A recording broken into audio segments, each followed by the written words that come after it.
दशरथ की अंत्येष्टि। दूसरे दिन प्रातःकाल गुरु वशिष्ठ ने शोकाकुल भरत को धैर्य बांधते हुए महाराज दशरथ की अंत्येष्टि करने के लिए प्रेरित किया। राजगुरु की आज्ञा का पालन करने के लिए प्रयास करके भरत ने हृदय में साहस जुटाया और अपने स्वर्गीय पिता का प्रेत कर्म प्रारंभ किया। तैलकुंड में रखे गए शव को निकालकर अर्थी पर लिटाया गया। अर्थी पर पिता का शव देखकर भरत का हृदय चित्कार कर उठा।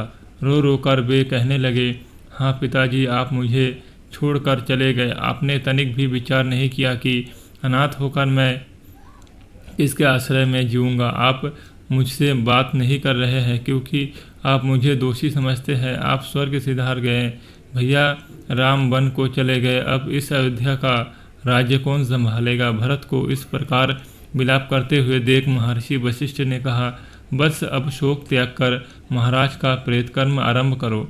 उनके ऐसा आदेश देने पर भरत ने अर्थी को रत्नों से सुसज्जित कर ऋतित्व पुरोहितों तथा आचार्यों के निर्देशानुसार अग्निहोत्र किया। भारत, शत्रुघ्न और वरिष्ठ मंत्रीगण अर्थी को कंधे पर उठाकर शमशान की ओर चले। रोती बिलखती प्रजा भी शव यात्रा में पीछे पीछे चलने लगी। अर्थी के आगे निर्धनों के लिए सोना, चांदी, रत्न आदि लुटाए जा रहे थे। सरयू तट पर चंदन, गुग्गुल आदि से चिता बनाया गया और शव को उस पर लिटाया गया। सभी रानियां विलाप करने रोने लगी। भरत ने चिता में अग्नि प्रज्वलित किया और सत्यपरायण महात्मा दशरथ का नश्वर शरीर का पंचभूत में विलय हो गया।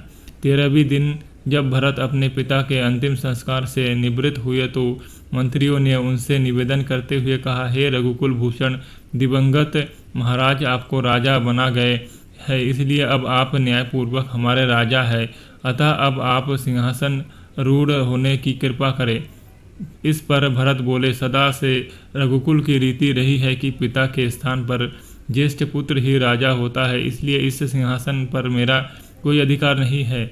इस पर केवल धर्मात्मा राम का ही अधिकार है। मैंने निश्चय किया है कि मैं वन से राम को लौटा लाऊंगा। उनके स्थान पर मैं स्वयं 14 वर्ष पर्यंत वन में रहूंगा। अतः आप सभी तत्काल भैया राम को वापस लाने के लिए वन में जाने की तैयारी करें। भरत के इस कथन से ने सब में एक नया उत्साह उत्पन्न कर दिया। उनके मन में राम के लौटने की आशा प्रबल होने लगी।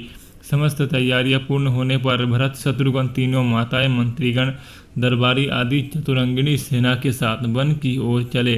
प्रजाजन उत्साह में भरकर राम और भरत की जय जयकार करते जाते थे।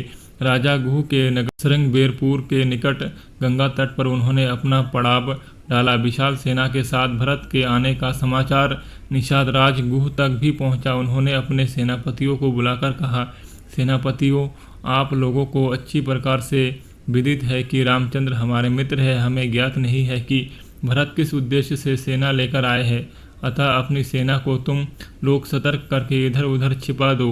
500 नावों में 100 अस्त्रधारी सैनिक भी तैयार। यदि भरत राम के पास निष्कपट भाव से जाना चाहे तो जाने दो, अन्यथा उन सबको मार्ग में ही मृत्यु के मुख में पहुंचा दो। इस प्रकार से सेनापतियों को सावधान करने के पश्चात वे स्वागत की सामग्री ले भरत के पास पहुंचे और बोले, हे राघव, बिना किसी पूर्व सूचना के आपके यहाँ पहुंच जाने के कारण मैं आपके यथोचित सत्कार व्यवस्था नहीं कर पाया। मैं इसके लिए क्षमा प्रार्थी हूँ। आपसे निवेदन है कि रात्रि विश्राम यही करे और हमारा रूखा सूखा भोजन स्वीकार कर हमें धन्य करे। गुह के प्रेमयुक्त वचनों को सुनकर भरत ने कहा, हे निषाद राज, मैं ऋषि भारद्वाज के आश्रम में जाना चाहता हूँ क्योंकि भैया राम वही गए हैं।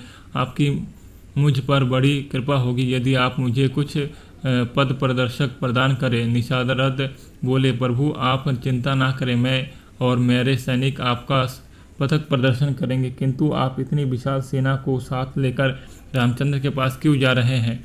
निषाद के हृदय की शंका का अनुमान कर भरत बोले, निषाद राज, मैं भैया राम को वन से लौटाकर उनका राज्य उन्हें सौंपना चाहता हूँ क्योंकि वे मेरे बड़े भाई और पिता के तुल्य हैं। मेरे इस कार्य के लिए मेरी माताएं और मंत्री आदि भी मेरा साथ दे रहे हैं।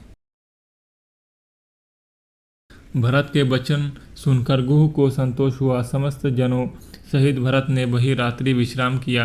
प्रातःकाल गुहराज की आज्ञा से गंगा के किनारे पर सैकड़ों नौकाओं का प्रबंध किया गया और उनमें सवार होकर सब गंगा पार उतर गए। वे सभी महर्षि भारद्वाज के आश्रम में पहुँचे। उनका यथोचित सत्कार करने के पश्चात महामुनि ने भरत से वन में आगमन का कारण पूछा। भरत ने हाथ जोड़कर कहा, महामुनि, मैं अपने भैया राम का दास हूँ। मेरी माता कैकेयी ने जो कुछ किया है मैं उसके सर्वथा विरुद्ध हूँ। मैं भैया राम के पास जाकर उनसे क्षमा याचना करना चाहता हूँ। मैं उनसे अयोध्या लौटने की प्रार्थना करना चाहता हूँ कि वे वापस लौटकर अपना राज्य संभाले। भरत की बात सुनकर मुनि बोले, भरत, तुम वास्तव में महान हो। मैं तुम्हें आशीर्वाद देता हूँ कि तुम तीनों लोकों में यशस्वी हो। आजकल राम, सीता और लक्ष्मण के साथ चित्रकूट में निवास करते हैं। तुम कल प्रातः वहाँ चले जाना। आज की रात्रि यही विश्राम करो। प्रातःकाल जब चित्रकूट जाने के लिए भरत मुनि भारद्वाज से अनुमति लेने पहुँचे तो उन्होंने भरत को समझाते हुए कहा, भरत, तुम अपनी माता के प्रति दुराग्रह न रखना। इसमें उनका कोई दोष नहीं है।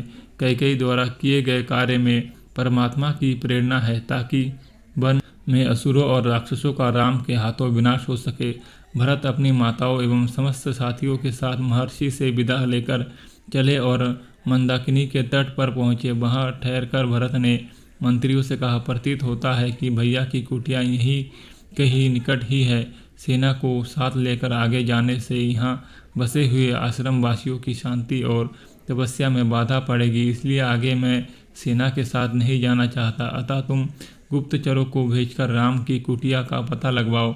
मंत्रियों की आज्ञा पाकर चतुर गुप्तचर इस कार्य के लिए चल पड़े। दोस्तों, अगर वीडियो अच्छी लगी है तो वीडियो को लाइक और चैनल को सब्सक्राइब करें और ऐसे ही राम कथा सुनने के लिए हमारे चैनल पर जाए। आपको क्रमबद्ध तरीक़ों से राम कथा की वीडियोज़ मिलेंगी।